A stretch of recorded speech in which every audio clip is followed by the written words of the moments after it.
Di ba ang ganda na? Kaya kuha tayo sa pin. Hello mga ka-Lawrence Kitchen! Welcome sa aming YouTube channel. Titingnan ko kung ano na ang mga natapos sa aming pinapagawang apartment business. Isa po akong asawa ng isang OFW at isang housewife na tumutulong kung paano kung matutulungan si husband na para sa aming pamilya. Okay lang na ganyan kalapit lang. At ito po ang naisipan naming itayo na negosyo, yung passive income na apartment business. Dahil gaya nga ng sinabi ko sa inyo, hindi tayo permanente sa abroad. Darating ang araw na tayo itatanggalin, iti-terminate tayo o magre-resign tayo. Yan yung mga bagay-bagay na kahaharapin ng isang OFW pag dumating na yung panahon. At syempre, manghihina tayo, hindi na tayo magiging malakas.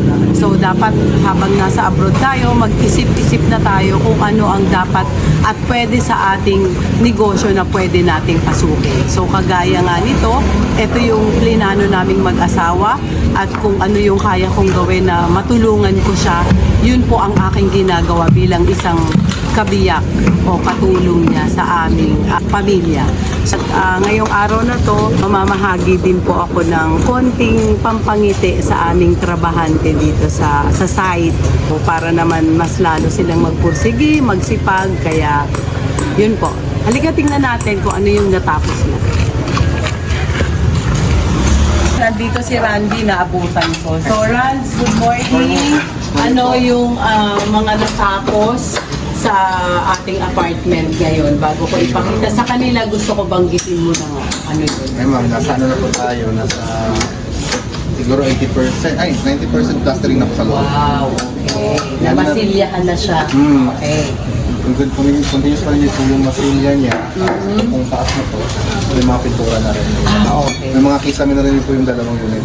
Kisa nga. Sige nga, tignan natin. Tignan natin lahat. Sige, pakita mo nga muna, anak. Ayan. Wow, meron na siyang ano. Lababo dito. Nice. O, ayan. Dito may nakagay na. Yes. Yung lahat ng toilet natin na tiles na. Ano pa lang po? Dalawa. Tatlo pa lang po. Ay, oo, kasi anim pala to. By the way, yun nga kasi dalawa ang toilet bawat isang unit o saan ka pa. Isang payak na apartment pero dalawa ang banyo. Take note ha, dahil minsan nawawala ng tubig ang Maynila dito sa Cavite, so nagpalagay kami ng abang para sa tangke, para pag nawawala ng tubig, please silang magagamit. Dati kasi nauntog ako dito eh. So, good morning! Kamusta naman dito? Ano ang ganap? Nakita mo yan siya, wow, ang galing. So, ito na po, niliwanag na, nagkakaroon na ng itsura, yung kwarto, may echo na, ang galing. So, natapos na lahat ang masilya. Yan. And nakikita mo na. Ang galing. So, ito po, yung toilet dito sa taas, may kalakihan din siya, anak mo. Ang galing.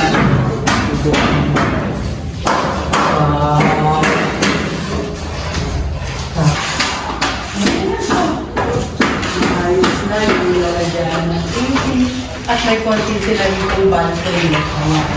Nagkakaporma na siya ngayon. Guys.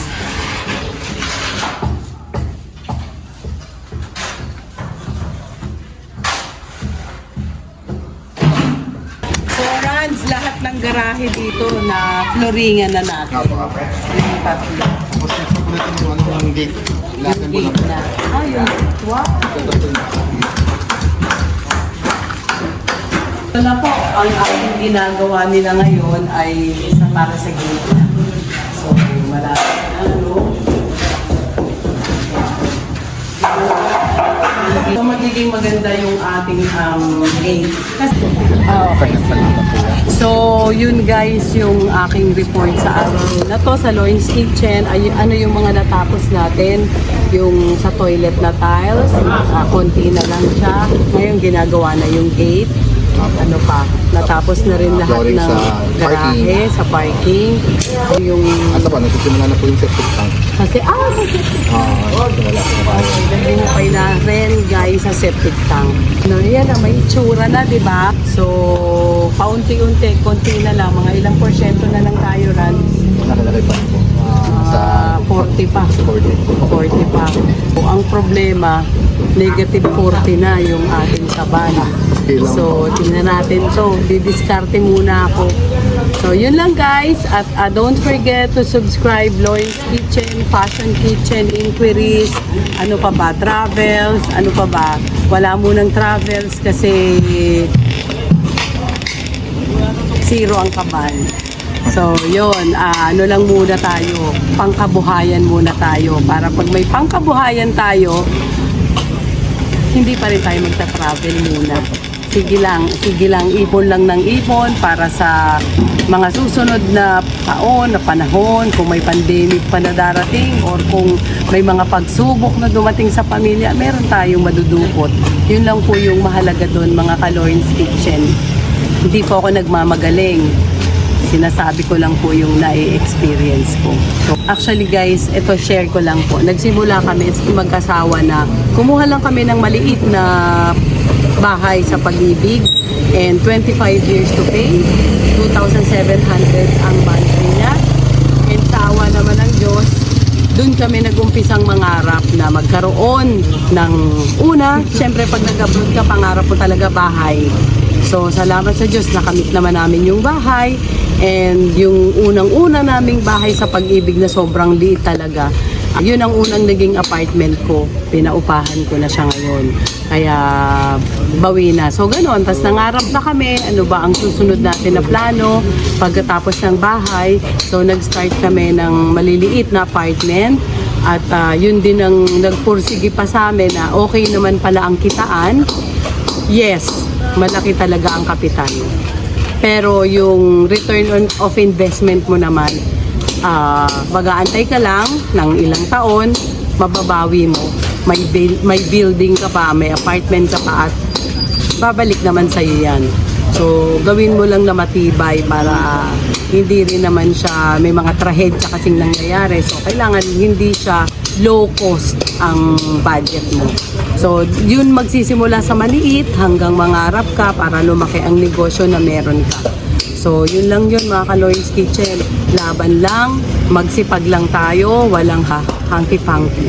Basta magsikap tayo ng ayon lang sa ating kakayahan at higit sa lahat, ang Panginoon ang mag-a-add sa atin ng mga pangangailangan natin. Dahil yun ang alam niya na kung anong kailangan natin. Kailangan lang natin aksyonan. Hindi lang tayo mag-iintay na nakanganga at hindi rin tayo makakasagasa sa ating kapwa. Yun lang guys. Don't forget to subscribe Loins Kitchen. Bye! Ayos naman ang trabaho. Masaya naman kayo. Ang kaya pa. Ayos naman po tawag. Hanggang ayos naman ang sahod. Wala namang ayos na mo ngayon. Nakita ko naman, masisipag kayo, mabilis naman ang trabaho talaga ninyo. At nakikita ko sa inyo, mukhang nagbabait-baitan naman kayong lahat. Okay. Bibigyan ko lang kayo ng pangpangiti. Ano pangalan mo? Yan po. Yan. May pamilya ka na? Okay. Ayan, sa nanay mo yan. Diyan. Okay.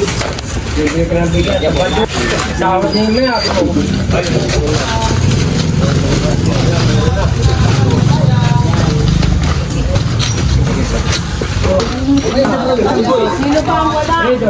So don't forget to subscribe. Loins Kitchen! Bye!